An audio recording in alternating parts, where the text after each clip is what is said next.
ஆண்டவனுடைய சிருஷ்டியிலே மனிதனை தவிர மற்ற அனைத்து ஜீவராசிகளும் அவன் எப்படி படைத்தானோ அப்படித்தான் வாழ்கின்றன.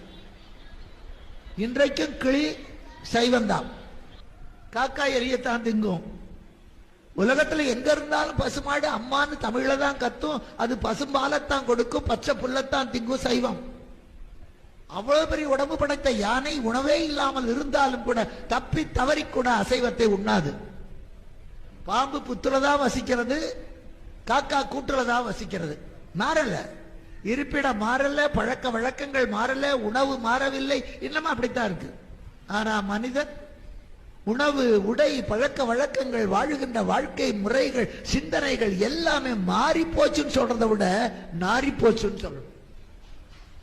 மாறி போனது மட்டுமில்லை, நாரி போய்விட்டது. மாறுவது உயர்ந்ததாக இருந்தால் நம்ம பாராட்டலாம்.